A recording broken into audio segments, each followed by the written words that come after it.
रखेंगे। एक्चुअली हम लोग एक स्टूडेंट प्रोटेस्ट के माध्यम से राजनीति में आए। कोई आइडिया नहीं था कि पॉलिटिक्स कैसा होता है, और खासकर कभी मुखिया का चुनाव नहीं लड़े तो बंदे अगर सांसद का चुनाव लड़ेंगे तो ये तो आइडिया ही नहीं था। तो हमने एक स्टूडेंट का प्रोटेस्ट था झारखंड में, वहाँ आए, मीडिया के सामने अपनी बातों को रखा, मीडिया में कवरेज मिला, तो पूरे राज्य में हमारे विचारों को सर्कुलेट किया गया। उसके बाद से हर एक पंचायत वाइज, प्रखंड वाइज सभाएं होने लगी और लोग हमारा डिमांड करने लगे, हमें सुनने लगे, और कभी कभी 2 बजे रात तक, 4 बजे रात तक लोग सुनने लगे।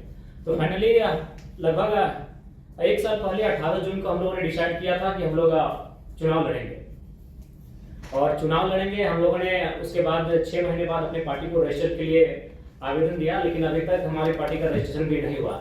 और बाकायदा हम लोग 1 साल के कम समय में चुनाव लड़े और बहुत दमदार तरीके से चुनाव लड़े, और झारखंड के हिस्ट्री में फर्स्ट टाइम कोई इंडिपेंडेंट कैंडिडेट 27% मतलब वोट लेके आया है। 3.5 लाख वोट लेके हम अकेले हैं जिस लोकसभा चुनाव से हम लड़े थे, और कुल मिलाकर हम लोग 8 प्रत्याशी दिए थे, और लगभग हमारे 6 प्रत्याशी तीसरे पायदान पर रहे हैं। तो इसका मतलब है कि मैं भारत की तो नहीं कह सकता, लेकिन झारखंड के परिप्रेक्ष्य में कह सकता हूं कि झारखंड बदलाव चाहती है, और नो डाउट बदलाव होना चाहिए, क्योंकि झारखंड जिस पृष्ठभूमि से आती है, झारखंड उसके नाम में ही छुपा है। झाड़ यानी जंगल होता है, खंड यानी जमीन होता है, और आज हमारा दोनों चीज संकट में है। जंगल की बात करने वाला कोई नहीं है। उदाहरण के लिए आप देख सकते हैं आज हंसदेव जंगल की क्या कहानी है। आज दिल्ली का टेम्परेचर हम लोग 45 पा रहे हैं, 46 पा रहे हैं, बिल्कुल अपने मतलब अपोजिट पा रहे हैं। झारखंड का वातावरण से जब दिल्ली में हम लोग कदम रखे तो बिल्कुल असहनीय लगा, और हम लोग को लगा भी नहीं कि 2 मिनट यहाँ ठहर पाएंगे। तो कहने की जो झारखंड का इशू है उसके नाम में छुपा है, और लगातार उन इशू पर हम लोग लड़े, उन इशू पर हम लोग बात किए, तभी जाकर जनता ने हमें आशीर्वाद दिया। नहीं तो उन पार्टियों से चुनाव लड़ना जो पार्टियां 40 साल पुरानी है, जो पार्टियां 50 साल पुरानी है, जिनका बूथ स्तर में कार्यकर्ता है, जिनके पास धनबल है, उनसे टकरा पाना पॉसिबल नहीं था।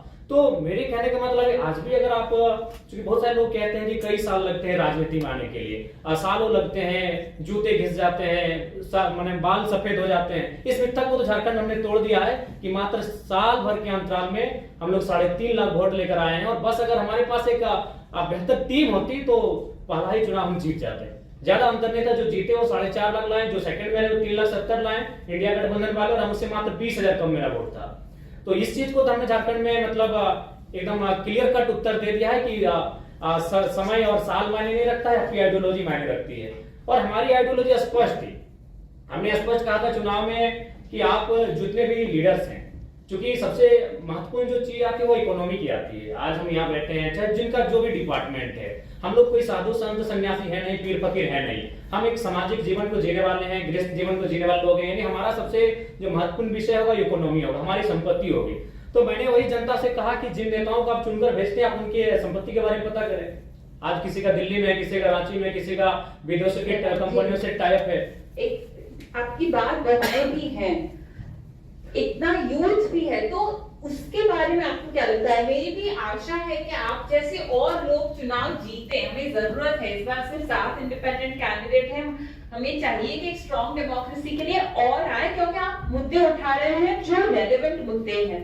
पर ये मुद्दे क्या सिर्फ मर्दों के हैं? नहीं, बिल्कुल सबसे ज्यादा प्रभावित तो महिलाएं होती हैं, क्योंकि मैं जिस झारखंड से आता हूं, अगर वहां बात की जाए तो वहां हमारी विधायक मैम जो बैठी हैं आपके बगल में, उनका जो क्षेत्र है वो विस्थापित क्षेत्र है, खनन का क्षेत्र है, माइंस का क्षेत्र है। जब विस्थापन का बात सामने आता है तो जब लोग विस्थापित होते हैं तो ऑब्वियसली महिलाओं को भी बहुत सारा प्रॉब्लम का सामना करना पड़ता है। मान के चलिए जिस क्षेत्र से विधायक आते हैं मैं उस क्षेत्र का आपको परिचय देता हूँ। 4 प्रकार की फसलें आती हैं, धान, गेहूं।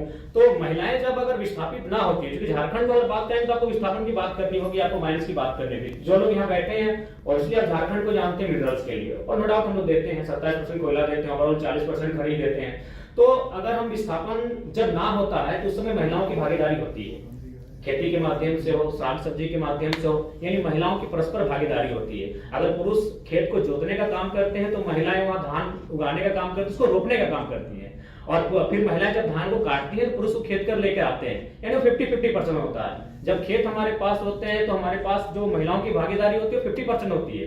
लेकिन जब उस क्षेत्र से हम विस्थापित कर जाते हैं, वो क्षेत्र जब गवर्नमेंट किसी परियोजना के लिए ले लेती है तो महिलाएं शून्य हो जाती है, उनके हाथ कट जाते हैं। तो लाइक जब हम लोग न्यू झारखंड की बात करेंगे तो महिलाएं ऑब्वियसली बहुत भारी संख्या में होंगी, और इस चुनाव में हमारे पास जो मेरा वोट बैंक रहा 3.5 लाख, उसमें अगर रेशियो भी देखा जाए तो 60% यूथ थे, बाकी 40% महिलाएं थी। तो कहीं ना कहीं उसमें उस दिशा में हम लोग अच्छा काम किए हैं और महिलाओं को अच्छा कनेक्ट भी किए हैं, क्योंकि महिलाओं ने भी इस समस्याओं को देखा। आज अकॉर्डिंग टू कोरोना के टाइम का जो हमारे पास रिपोर्ट था, उसमें 12 लाख झारखंड के प्रवासी मजदूर मिले और उन प्रवासी मजदूर की जो पीड़ा है उन महिलाओं ने भी घर बैठकर देखा कि दिवाली है, होली है या ईद है, उनके बेटे उन्हें प्रदेशों से बधाई भेजते हैं, उनके बेटे उनको विदेशों से बैठ के बधाई भेजते हैं। तो कहीं ना कहीं हमने उनको कनेक्ट किया, उन मुद्दों से महिलाओं को भी हमने कनेक्ट किया, इसीलिए महिलाएं भी खुलकर आई और हमारे पक्ष में मतदान की। और हम आशा करते हैं, क्योंकि हम लोग बार बार कहे हम लोग एक लर्नर हैं और आज इस कॉन्फ्रेंस हॉल में हम लोग भी कुछ सीखने के लिए आए हैं। मैं आपको बताना चाहूंगा, मेरे गिरिडीह लोकसभा में 2261 बूथ हैं। हमको लगता है कि 1200 से 1300 बूथ में हमारा बूथ एजेंट बैठा था, 1000 बूथ में हमारा एजेंट नहीं बैठा था, और फिर भी हम लोग वोट गेन करके आए।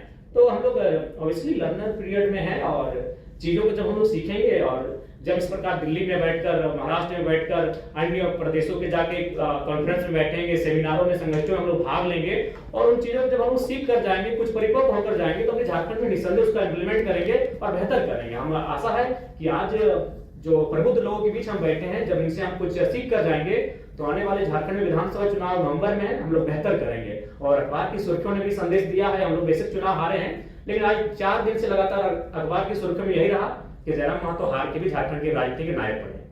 और बाकायदा नेशनल न्यूज में भी हमें स्थान मिला, द हिंदू में स्थान मिला, द ललित भी गई थी हमारे इंटरव्यू के लिए। और यही नहीं, बाकी जो नेशनल पार्टियां हैं जिनका सिंबल है वो अभी अब हम लोग से टाइप करने के लिए इंटरेस्ट जता रहे हैं। हमने स्पष्ट कह दिया है कि आपकी आइडियोलॉजी हमसे मैच नहीं करती, हम लोग न्यू पॉलिटिक्स करेंगे, क्योंकि आज हम लोग सिद्धांतिक पॉलिटिक्स की बात करने आए हैं, तो सिद्धांत से कोई समझौता नहीं होगा। 2 चुनाव और हारेंगे, 4 चुनाव और हारेंगे, नहीं जीतेंगे। हमारी जो नई पीढ़ी आएगी वहां से शुरुआत करेगी जहां से हम लोग छोड़ के जाएंगे, लेकिन सिद्धांत से कोई समझौता। Thank you Jairam ji.